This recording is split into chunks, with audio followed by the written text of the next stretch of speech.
जाने पर मरने से बचे हुए सैनिक मंत्रियों सहित भय से विहल हो भाग खड़े हुए।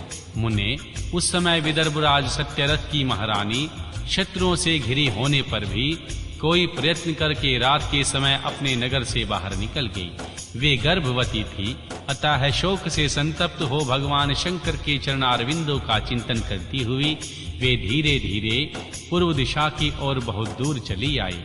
सवेरा होने पर रानी ने भगवान शंकर की दया से एक निर्मल सरोवर देखा। उस समय तक वे बहुत दूर का रास्ता तय कर चुकी थी। सरोवर के तट पर आकर वे सुकुमारी रानी एक छायादार वृक्ष के नीचे बैठ गई। भाग्यवश उस निर्जन स्थान में वृक्ष के नीचे ही रानी ने उत्तम गुणों से युक्त शुभ मुहूर्त में एक दिव्य बालक को जन्म दिया। वे सभी शुभ लक्षणों से संपन्न थे। दैववश उस बालक की जननी महारानी को बड़े जोर की प्यास लगी। तब वे पानी पीने के लिए उस सरोवर में उतरी। इतने में ही एक बड़े भारी ग्राह ने आकर रानी को अपना ग्रास बना लिया।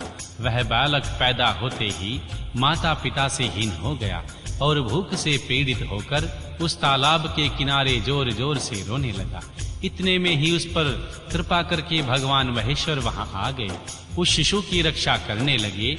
उन्हीं की प्रेरणा से एक ब्राह्मणी अकस्मात वहां आ गई।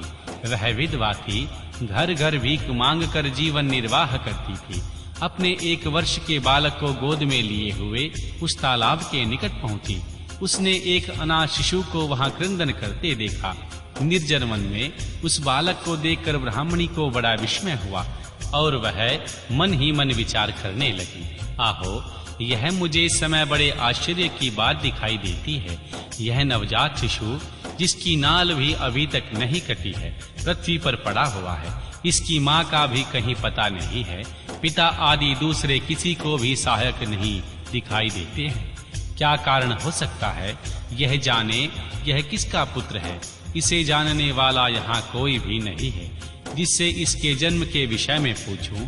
इसे देखकर मेरे हृदय में करुणा उत्पन्न हो गई है।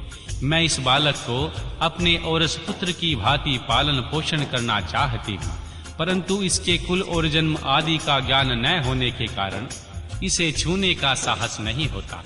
ब्राह्मणी इस प्रकार का विचार कर ही रही थी। उस समय भक्तवत्सल भगवान शंकर ने बड़ी कृपा करके बड़ी-बड़ी लीलाएं करने वाले महेश्वर एक सन्यासी का रूप धारण करके सहसा वहां आ पहुंचे। वहां वह ब्राह्मणी संदेह में पड़ी हुई थी और यथार्थ बात को जानना चाहती थी।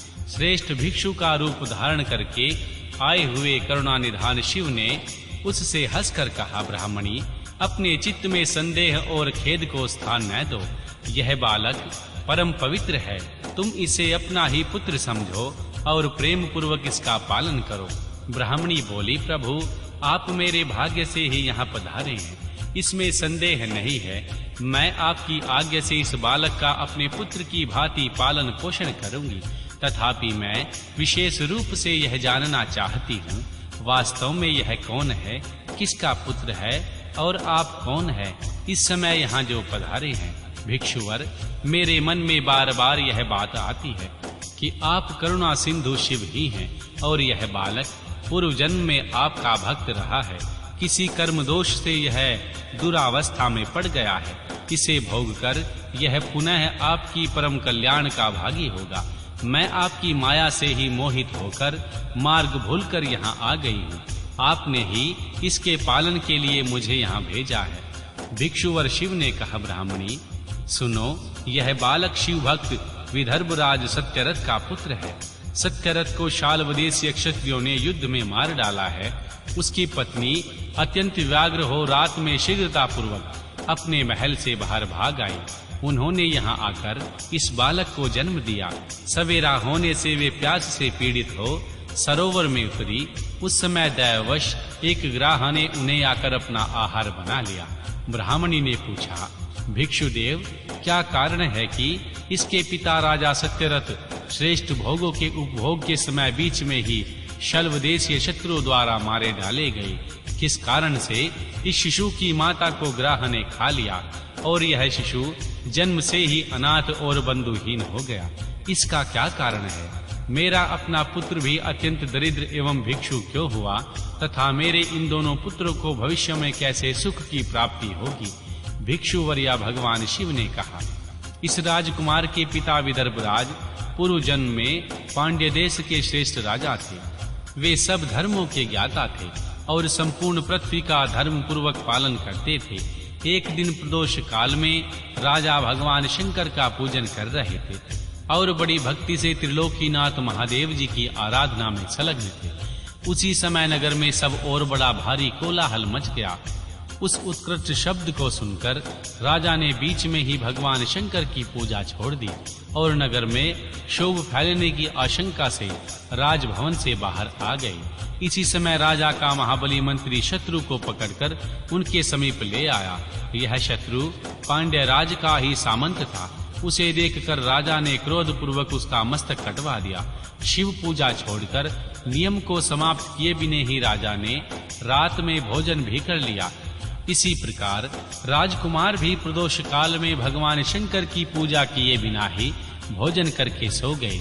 वही राजा दूसरे जन्म में विदर्भराज हुआ। भगवान शंकर की पूजा में विघ्न होने के कारण शत्रुओं ने उनको सुख भोग के बीच में ही मार डाला। पूर्व जन्म में जो उनका पुत्र था वही इस जन्म में भी हुआ। भगवान शंकर की पूजा का उल्लंघन करने के कारण यह दरिद्रता प्राप्त हुई। इसकी माता ने पूर्व जन्म में छल से अपनी सोत को मार डाला था। उस महान पाप के कारण ही वह इस जन्म में ग्राह के द्वारा मारी गई। ब्राह्मणी, यह तुम्हारा पुत्र पूर्व जन्म में उत्तम ब्राह्मण था। इसने सारी आयु केवल दान लेने में बिताई है, यज्ञ आदि सत्कर्म नहीं की, इसलिए यह दरिद्रता को प्राप्त हुआ। उस दोष का निवारण करने के लिए अब तुम भगवान शंकर की शरण में जाओ। ये दोनों बालक यज्ञोपवीत संस्कार के पश्चात भगवान शिव की आराधना करें। भगवान शिव इनका कल्याण करेंगे। इस प्रकार ब्राह्मणी को उपदेश देकर भिक्षु श्रेष्ठ सन्यासी का शरीर धारण करने वाले भक्तवत्सल शिव ने अपने उन उत्तम स्वरूप का दर्शन कराया। उन्हें साक्षात शिव जानकर ब्राह्मणी ने प्रणाम किया और प्रेम से गदगद वाणी द्वारा उनकी स्तुति की। तत्पश्चात भगवान शिव वही अंतर्ध्यान हो गए। उनके चले जाने पर ब्राह्मणी उस बालक को लेकर अपने पुत्र के साथ घर को चली गई। एक चक्र का नाम से सुंदर ग्राम में उसने अपना घर बना रखा था। वहां उत्तम अन्न से पोषण करने लगी। यथा समय ब्राह्मणों ने उन दोनों का यज्ञोपवीत संस्कार कर दिया। वे दोनों भगवान शिव की पूजा में तत्पर रहते हुए घर पर ही बड़े हुए। शांडिल्य मुनि के उपदेश से नियम पारायण हो वे दोनों शुभ व्रत रखकर प्रदोष काल में भगवान शंकर की पूजा करते थे। एक दिन द्विज कुमार राजकुमार को साथ लिए बिना ही नदी में स्नान करने के लिए गया। वहां उसे निधि से भरा हुआ एक सुंदर कलश मिला। इस प्रकार भगवान शंकर की पूजा करते हुए उन दोनों कुमारों का उसी घर में 1 वर्ष व्यतीत हो गया। तदनंतर एक दिन राजकुमार उस ब्राह्मण कुमार के साथ वन में गया। वहां उसे अकस्मात एक गंधर्व कन्या आ गई। उसने पिता के साथ उस कन्या राजकुमार को दे दी। गंधर्व कन्या से विवाह करके राजकुमार निष्कटक राज्य भोगने लगे। जिस ब्राह्मण पत्नी ने पहले अपने पुत्र की भांति उसका पालन पोषण किया था वही उस समय राजमाता हुई और वह ब्राह्मण कुमार उसका भाई हुआ। राजा का नाम धर्मगुप्त था। इस प्रकार देवेश्वर शिव की आराधना करके राजा धर्मगुप्त अपनी उस रानी के साथ विदर्भ देश में राजोचित सुख का उपभोग करने लगे। यह मैंने तुमसे भगवान शिव के भिक्षुवर्या अवतार का वर्णन किया, जिन्होंने राजा धर्मगुप्त को बाल्यकाल में सुख प्रदान किया। यह पवित्र व्याख्यान पापहारी परम पावन चारों पुरुषार्थों का साधक तथा संपूर्ण अभिष्ट को देने वाला है। जो प्रतिदिन एकाग्रचित होकर इसे सुनता या पढ़ता है, इस लोक में संपूर्ण भोगों का उपभोग करके अंत में भगवान शिव के धाम में जाता है।